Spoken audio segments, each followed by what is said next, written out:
Bila kita sadar bahwa hidup ini singkat, maka apakah yang seharusnya kita minta dari Tuhan?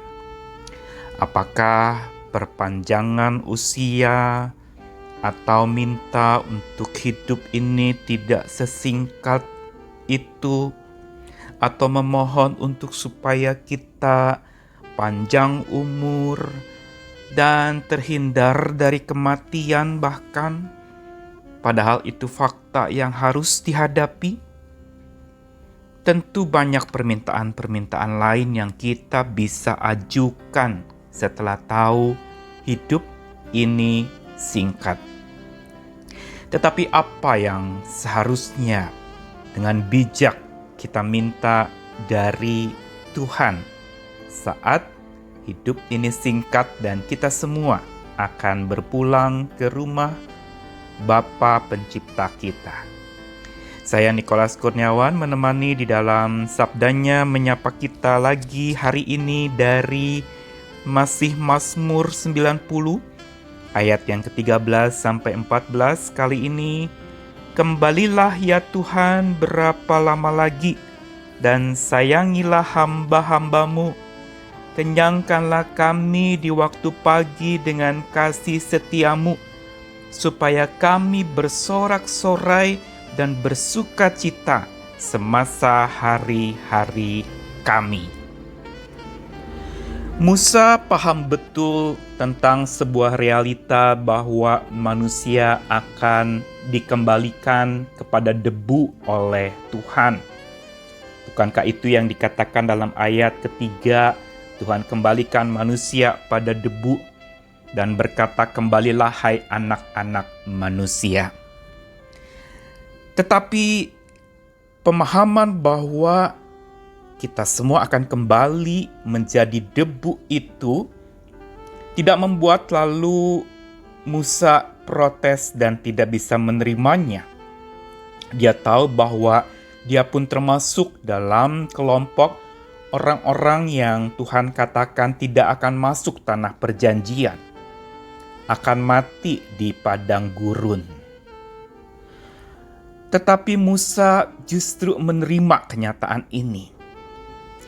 Dan juga ketika dia memohonkan sesuatu kepada Tuhan di tengah-tengah berita tentang hidupnya yang akan berakhir itu, Musa tidak minta perpanjangan umur. Dia juga tidak menyangkali dan menolak kematian. Tetapi justru yang dia katakan adalah sesuatu yang mengejutkan. Dengan sebuah pernyataan, kembalilah ya Tuhan.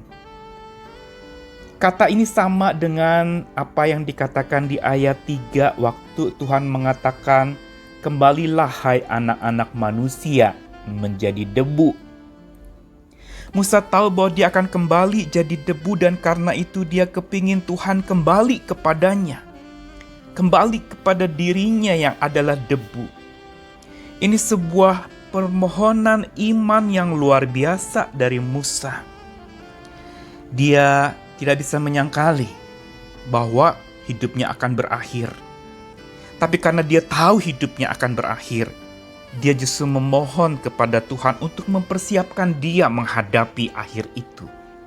Karenanya dia minta Tuhan kembali, datang kepadanya, menghampirinya, mendekat kepadanya. Sehingga dikatakan juga dengan sebuah ungkapan, berapa lama lagi Tuhan? Seolah Musa mengatakan, jangan lama-lama ya Tuhan. Kembalilah kepada kami, kembalilah kepadaku. Dan dilanjutkan dengan sebuah permohonan yang agung. Sayangilah hamba-hambamu. Kata sayangilah di sini digunakan sebuah kata kasihanilah, hiburkanlah kami. Kuatkanlah kami dengan berita bahwa kami akan berakhir hidup di dunia ini. Kasih sayang Tuhan inilah yang Musa begitu haus untuk dapatkan. Dan hanya dia lanjutkan dengan perkataan, kenyangkanlah kami di waktu pagi dengan kasih setiamu, dengan kasih sayangmu itu. Ini berupa sebuah permohonan untuk orang yang haus kasih sayang, minta untuk kenyang kasih sayang oleh kekuatan dan kasih setia Tuhan. Inilah yang harusnya menjadi teladan buat kita saat sadar bahwa hidup ini singkat. Maka kita tidak perlu minta perpanjangan umur atau terhindar dari kematian. Tapi kedalaman hubungan dengan Tuhan yang begitu karib dan dekat, serta kebergantungan pada Tuhan yang setiap hari mengenyangkan kita. Ini yang Musa minta, dan ini juga yang harusnya kita setiap hari minta. Sabda Tuhan hari ini mengatakan, kenyangkanlah kami di waktu pagi. Berarti setiap hari haus kasih sayang itu diungkapkan dan minta Tuhan kenyangkan dengan kasih sayangnya.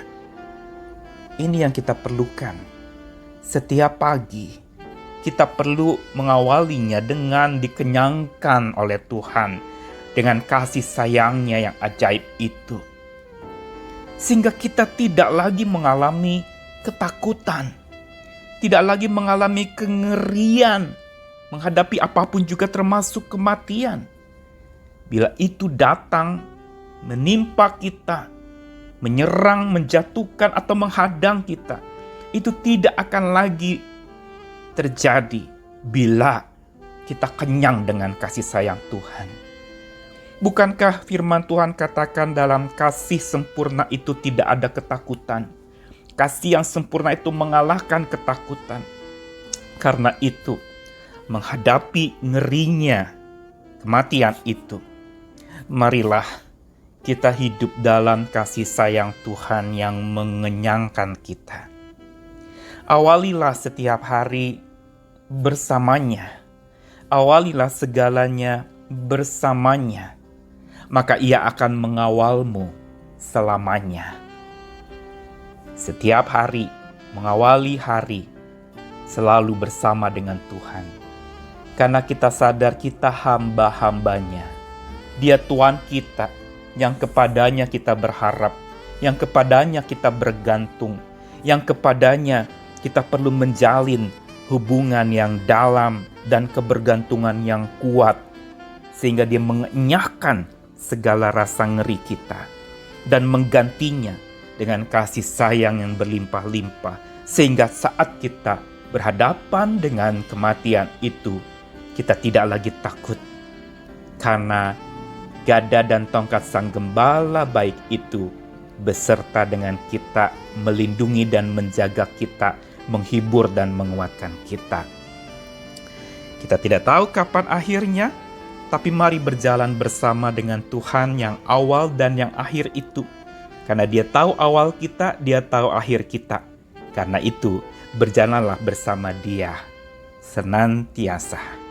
Selamat sekali lagi berjalan bersama dengan Dia setiap saat. Awali selalu tiap pagi bersama dengan kasih sayang Tuhan yang mengenyangkan jiwamu. Amin.